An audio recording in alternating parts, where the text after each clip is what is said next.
She's so talented and she draws so much attention. And then, what's so underrated about her is her passing. She's different. She's a beast. We talk about her being a generational talent. She has a lot of talent, and she's going to continue to keep getting better. And so I think this narrative of everybody hating on Caitlin Clark, and even the black and white thing, knock it off. But she just wants to win. She just wants to win, and to me, she's gonna be my rookie of the year, every day. Y'all mad cause that corn-fed Iowa girl busting y'all ass. Y'all said she too weak. She can't do this. She lead the WNBA in assists. She cooking. Let her cook.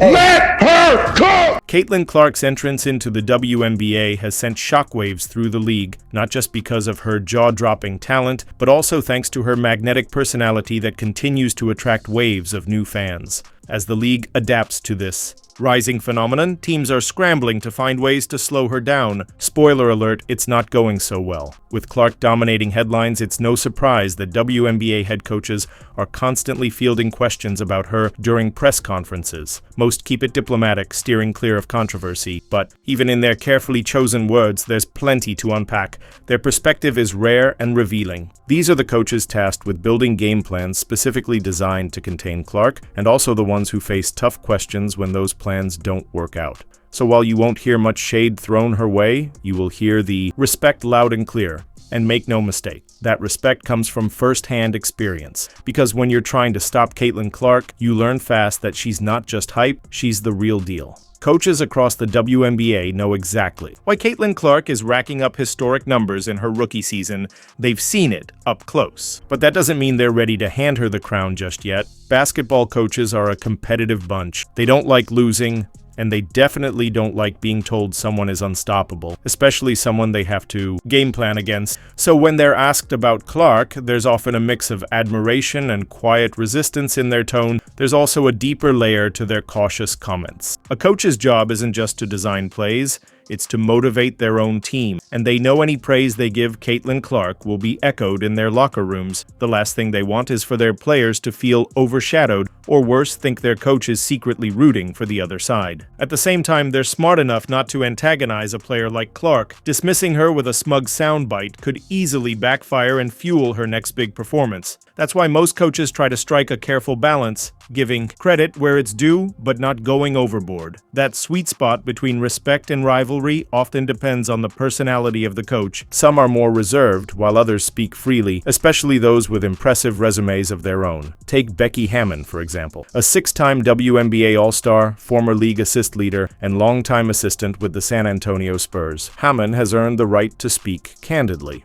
Now the head coach of the Las Vegas Aces, she didn't hold back when asked about Clark or the constant media buzz surrounding her. Her no-nonsense style made her comments some of the most memorable. Yet, and a reminder that in this league, experience speaks volumes. I think she's amazing. I watched every time I possibly could. And our league loves her. This has nothing to do. We're just doing our job. We're going to show up. Who is ever on the other team is on the other team. We don't really care. We're going to show up and do us. And so I think this narrative of everybody hating on Caitlin Clark, and even the black and white thing, knock it off. It's not there. Coach Becky Hammon made her stance clear. She respects Caitlin Clark, but she's also backing the women of the WNBA who didn't roll out the red carpet for the rookie phenom. In Hammon's eyes, what some are calling hostility is really just high-level competition. The WNBA has always been about grit and pride, so when Clark entered the league with sky-high expectations, the veterans didn't hand her anything. They made her earn it. Some voices in the media, and even a few players, tried to frame the pushback as racial tension. But Hammon shot down that narrative, flat out saying it's more about the intensity of competition than anything else. And honestly, she has a point. Clark is a gifted player, and her impact is undeniable, but instead of using her name to fuel every debate or controversy, maybe it's time we all just sit back and appreciate her game. Because here's the real deal. Almost every coach and player in the league would gladly take Caitlin Clark on their roster. They just don't have her, so some act like they wouldn't want her anyway. That mindset, equal parts pride and playful denial, was echoed clearly by Minnesota Lynx head coach Cheryl Reeve. Back when Clark was still lighting up college courts, at Iowa, Reeve addressed the idea of teams tanking to land her in the draft. Her take? Honest and fiery. Reeve didn't sugarcoat anything when the topic came up. She wasn't just talking about Caitlin Clark. She was calling out the bigger issue of sacrificing competitive integrity for a shot at a star. Stay tuned for what Reeve said next. It might just be the most unfiltered quote in the whole Clark conversation. You're going to ask me privately, are we going to tank for Caitlin Clark and like that? Like, it's just not how I would do things. If Glenn came to me and said, Cheryl, I want you to do that, I probably would step aside and say, let someone else do that. I don't believe in that. I think if you get there organically and that's what you deserve, great. I am never going to try to be in that situation.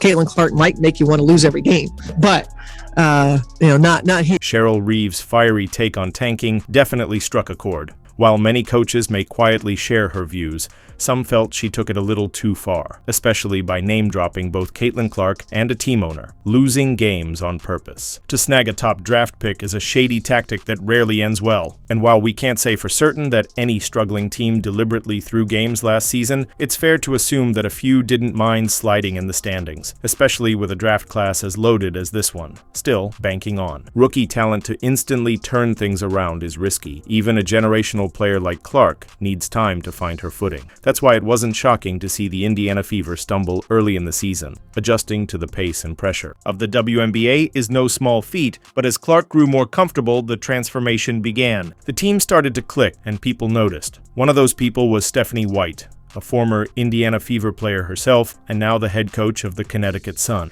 As the reigning's Coach of the Year, White brought a particularly sharp perspective to Clark's development and Indiana's evolution. Her take, insightful and encouraging. She saw a young team starting to believe in itself and a rookie star growing into her role, not just as a scorer, but as a leader. Well, I think anytime you're a young team that's really growing into yourself, the understanding of one another, the timing, the pace, the connectedness just wasn't quite there early. It's there now. Everybody on the floor understands how, when, and where Caitlin Clark can get them the ball. And so they get there. Out of all the commentary on Caitlin Clark's rookie season, Stephanie White's may be the most level-headed take we've heard. White, now the head coach of the Connecticut Sun and a former Indiana Fever player herself, didn't sugarcoat anything. She acknowledged what the standings already showed. Indiana was out of sync early on, but she also recognized the bigger picture. This team is growing, and Clark is just one piece of that puzzle. Yes, Caitlin Clark has been a major factor in the Fever's recent surge, but she's not doing it alone. White gave credit where it was due, pointing out that multiple players have stepped up and that building chemistry takes time. Her message was clear: don't rush to judge a young team still finding its identity. And she's not the only coach preaching patience. Across the league, many head coaches, armed with the sharpest minds and deepest insights in women's basketball, are saying the same. One of the most thoughtful assessments came from Sandy Brondello, the Australian-born head coach of the New York Liberty. When asked about Clark, Brondello didn't get lost in the media buzz. Instead, she stuck to what she saw firsthand